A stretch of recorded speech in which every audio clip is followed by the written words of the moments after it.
After Ashura, the women's role became even more important. Extremely important. The women had the responsibility of controlling their emotions, sometimes allowing those tears to come and to cry and to weep. When they saw the head of Imam al-Hussein walking before them on a spear, sometimes they had to allow those tears to come and to cry and to show that. But as soon as the enemy would take advantage of that,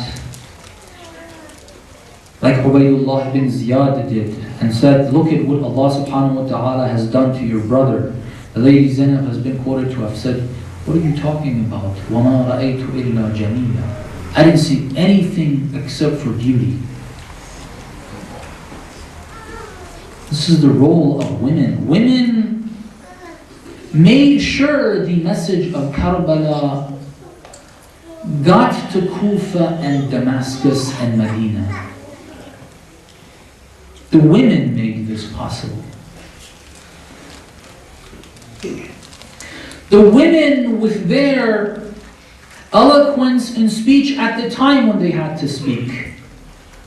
When Lady Zainab salamullah alayha had to speak in the court of Yazid, in the court of Ubaydullah bin Ziyad.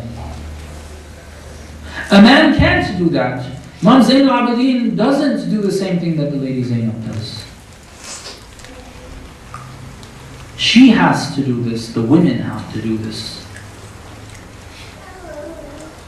This is what Islam brings women and men together. The value of women and men is the same, except for taqwa, whoever is more pious, whether it's female or male.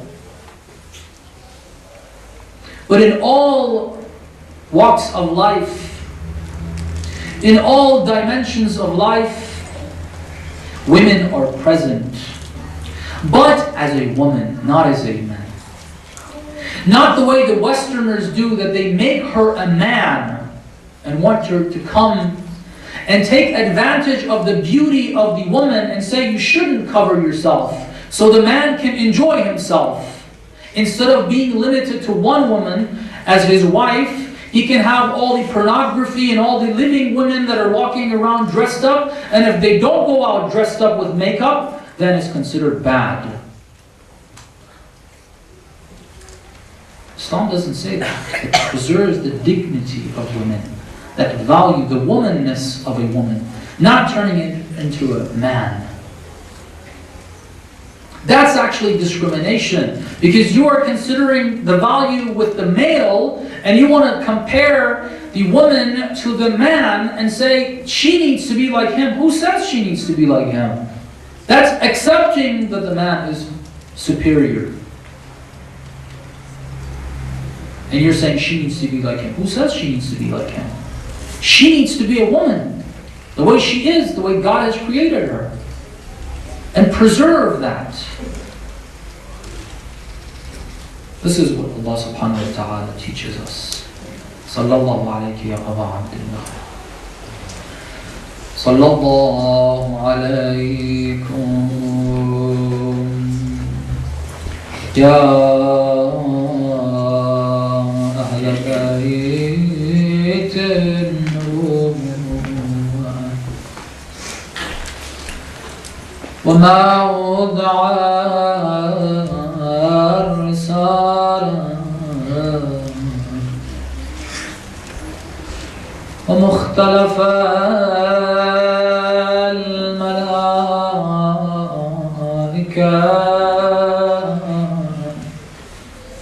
ومهبط الوحي وخزان العلم. May Allah's peace and blessings be upon you, my beloved Holy Prophet, and the Ahlul Bayt.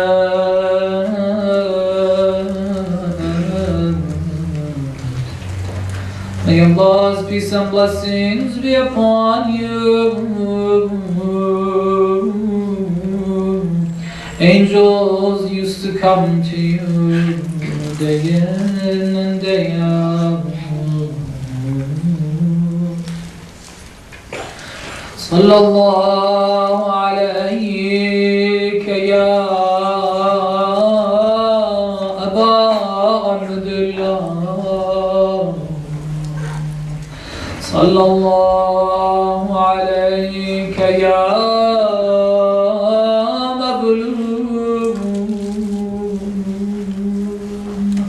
sallallahu alayk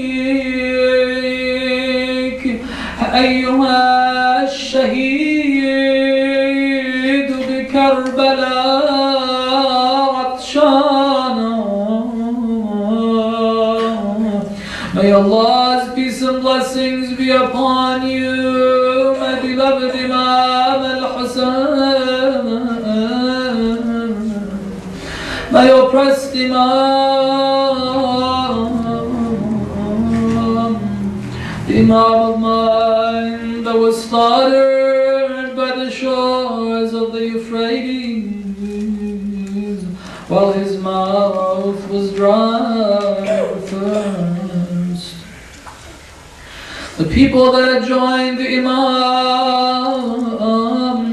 al-Hussein, some were his companions, some were his relatives.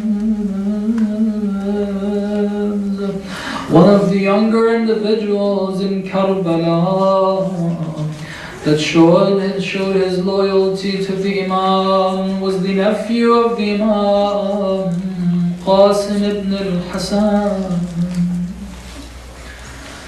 Qasim had been with the Imam from Medina to Mecca. After his father left this world, after Imam al-Mujtaba left this world, Imam al-Hussein took care of this young one. He was with the Imam from Medina to Mecca, from Mecca all the way to Karbala. He's witnessing everything on the night of Ashura. As the Imam gathered everyone in the tent, he spoke to the people, to the companions. Oh, companions of mine, you know what will happen tomorrow. These people are here for me alone. Why don't you make use of the darkness and leave me alone? They only want to have me. Take my women and children with you as well. The companions one by one stood up and said, Ya Hussein, where can we go without you? The relatives Abbas, others stood up and spoke. Qasim was watching all of this. The Imam tells the companions, I haven't seen a better bunch of companions better than you. Qasim interjects, says, Ya Amma, oh uncle, will I also be one of the shuhada tomorrow? The report says his uncle Imam al-Hussein asked, Ya Qasim, how do you view death? He says, Ahla min al-asam, it is sweeter than honey for me to sacrifice my life for you on the day of Ashura. The enemy quotes this. The enemy says, after the companions had gone and fought, the Ahlul Bayt started to come. Eventually we saw this young boy,